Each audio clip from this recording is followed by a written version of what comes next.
Hi hello welcome to Kiran TV news. Pavan Kalyan గారు industry hit కొట్టాడు. ఇప్పటివరకు చాలామంది మురిగారు. ఏ రకంగా మొరగాలో ఆ రకంగా ఆయన మీద పడి ఏడవడానికి ప్రయత్నిస్తూనే ఉన్నారు.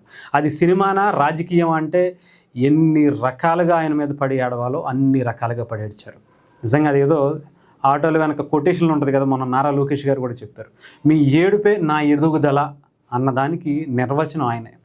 ఎంతమంది ఎన్ని రకాలుగా ఏడిస్తే ఆయన అంతకు మించి ఆయన ఎదుగుతాడు అని చెప్పడానికి అది రాజకీయమైనా ఈరోజు ఓజీ సినిమా అయినా కూడా 300 కోట్లు దాటి 400 కోట్ల వరకు వెళ్ళి ఇండస్ట్రీ ఆల్ టైమ్ రికార్డుగా ఈ సినిమా వచ్చిందంటే చూడండి.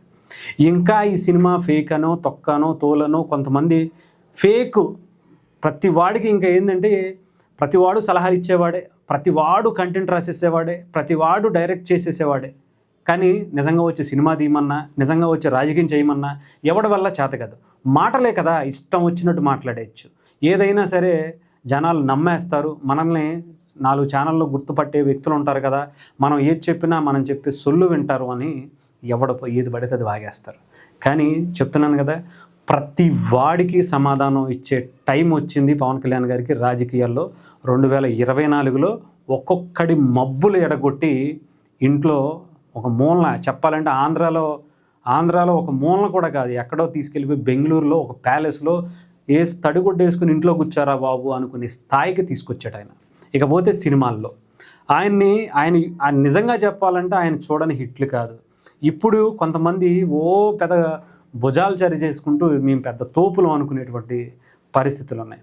20 ఏళ్ల క్రితమే ఇండస్ట్రీ హిట్లు కొట్టినటువంటి వ్యక్తి ఆయన. 20 ఏళ్ల క్రితమే ఆయన క్రేజ్ ఏంటో 20 ఏళ్ల క్రితం ఉన్నటువంటి యువతను అడగండి. 90స్కి ఆయన ఒక 90s కిడ్స్ అంటారు కదా, వాళ్ళందరికీ ఆయన ఒక రోల్ మోడల్గా కనిపించేవాడు. ఒక స్టార్ హీరోగా చెప్పాలంటే స్టైల్కి ఒక బ్రాండ్ అంబాసిడర్లా కనిపించేవాడు. తెలుగు సినిమాల్లోనే ఇన్ని విభిన్నమైనటువంటి క్యారెక్టర్లు, ఇంత విభిన్నమైనటువంటి పాత్రలు, ఇంత స్టైల్ కావచ్చు, ఇంత లుక్స్ కావచ్చు, ఇంత స్టోరీ వేరియేషన్స్ కావచ్చు. అంటే చాలామంది రీసెంట్గా జానీ గురించి చెప్తారు. నాకు తెలిసి జానీ సినిమా ఫెయిల్ అని చెప్పి పవన్ కళ్యాణ్ గారు అంటున్నారు. కానీ జానీ సినిమా ఫెయిల్ అయితే మొన్న సుజిత్ అన్నట్టుగా సుజిత్ లాంటి డైరెక్టర్లు వచ్చేవాళ్లే కాదు. అందుకే ఆయన సినిమా ఏ సినిమా అయినా సరే అట్టర్ ఫ్లాప్ అయింది అని అనుకుంటున్న జానీతో సహా ఎంతోమందికి స్ఫూర్తినిచ్చింది, ఎంతోమందికి దాని ద్వారా నేర్చుకునే అవకాశాన్ని కలిగించింది. ఆ సినిమాని మనం సరిగ్గా అర్థం చేసుకోలేకపోయామేమో అని అనుకునే చాలామంది యువకులు ఉన్నారంటే ఆ రోజుల్లో ఆలోచించండి. అసలు తెలుగు సినిమాకి ఒక ట్రెండ్ అనే పదాన్ని పరిచయం చేసినటువంటి వ్యక్తి పవన్ కళ్యాణ్ గారు. అది దేంట్లో అయినా కావచ్చు, ఒక ఇంగ్లీష్ సాంగ్ తీసుకొచ్చి తెలుగులో పెట్టడం కావచ్చు, ఒక ఫుల్ లెంత్ హిందీ సాంగ్ని తీసుకొచ్చి తెలుగులో పెట్టడం కావచ్చు, ఫ్యాంట్ మీద ఫ్యాంట్ వేసినా, లేదంటే ఆయన ఒక ట్రెండ్ సెటర్ అండి. అలాంటి ట్రెండ్ సెటర్ గురించి మనం ఎంత మాట్లాడుకున్నా తక్కువే. ఆయన స్థాయి వేరు, ఆయన స్థానం వేరు. ఆయనతో ఏ విషయంలోనూ ఎవరూ పోటీ పడలేరు. మీకు ఆయనకి మించి కొన్ని కోట్ల రూపాయలు కలెక్షన్స్ రావచ్చు, లేదా చాలామందిని చూసుండొచ్చు. కానీ అందరూ ఏమని చెప్పాలంటే 1000 కోట్ల సినిమా వచ్చినోడు కూడా పవన్ కళ్యాణ్ గారి స్థాయిని, ఆయన స్థానాన్ని తగ్గించలేరు, ఆయన క్రేజ్ని అందుకోలేరనే చెప్పాలి. ఎవరినో తగ్గించానని నేను అంటలేదు, కానీ ఎవరినో ఏ హీరోనో అన్నానని నేను అంటలేదు. కానీ ఎంతమంది హీరోలు 2000 కోట్లు 1000 కోట్ల సినిమాలు తీసినా పవన్ కళ్యాణ్ గారి స్థానం ఎప్పటికీ చేరుకోలేరు. అది ఎవ్వడి తరం కాదు. ఎందుకంటే ఆయన ప్యూర్, ఒక మనిషికి ఉండాల్సినటువంటి లక్షణాలతో ప్రజల మనస్సును గెలుచుకున్నటువంటి వ్యక్తి.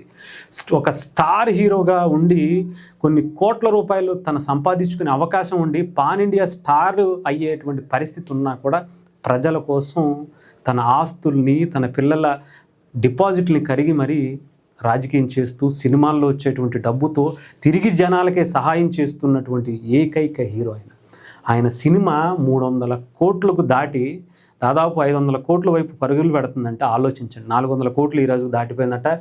Highest grosser Telugu film industry of 2025. ఆయన స్థాయి ఏంటో మనం ప్రత్యేకించి చెప్పాల్సిన అవసరంలా. ఒకటికి 1000 కోట్లు కొట్టినోడికి ఆయన కొట్టే 500 కోట్లు తక్కువ అని పెట్టచ్చేమో, కానీ ఆయన స్థానం ఎప్పుడూ కూడా గుండెల్లోనే ఉంటుంది. చాలామంది హీరోలకి మైండ్లోనే ఉంటుందేమో, ఆ సినిమా వచ్చినప్పుడు ఎంజాయ్ చేస్తారేమో, కానీ పవన్ కళ్యాణ్ గారు అలా కాదు. ప్రతిరోజు ఆయన పేరు తలవకుండా ఆయన్ని అభిమానించే వ్యక్తులు, ఆయన అభిమానులు కావచ్చు, జన సైనికులు కావచ్చు ఉండరు అంటే అది ఆయన స్థానం అలాంటిది. ఆయన జనాల్లో నింపినటువంటి దేశభక్తి అలాంటిది. సో డెఫినెట్గా పవన్ కళ్యాణ్ గారు కొట్టాడు. ఆయన కొడితే ఎలా ఉంటుందో ఈరోజు సినిమా ఇండస్ట్రీ, తెలుగు సినిమా ఇండస్ట్రీయే కాదు, భారత సినిమా ఇండస్ట్రీయే కాదు, చెప్పాలంటే ప్రపంచ సినిమా ఇండస్ట్రీ చూసింది. పవన్ కళ్యాణ్ అంటే ఎవరు, ఎంత క్రేజ్ ఏంటి, ప్రీమియర్ షోలకి ప్రపంచ రికార్డులన్నీ బద్దలు కొట్టాడంటే, తగలబెట్టేసాడంటే ఎవరి పవన్ కళ్యాణ్, ఎవరి ఆ డిప్యూటీ సీఎం అని సెర్చ్ చేసి చూశారంటే ఆలోచించండి ఆయన స్థాయి. కొట్టుకోండి, ఆయన్ని మించి వెళ్ళొచ్చు, ఆయన దాటి ఇంకా 1000 రెట్లు మీరు సంపాదించుకోవచ్చు, కానీ ఆయన స్థానం ఎప్పుడూ ప్రజల్లోనే ఉంటుంది. సో ఒకళ్ళు తగ్గించారనో ఒకళ్ళు పెంచారనో కాదు, సినిమా ఇండస్ట్రీ అయినా రాజకీయం అయినా పవన్ కళ్యాణ్ గారికి ఆయనకి ఒక ప్రత్యేకమైనటువంటి స్థానం ఉంటుంది. అందులో ఆయన ఎప్పుడూ రాజే, రారాజే.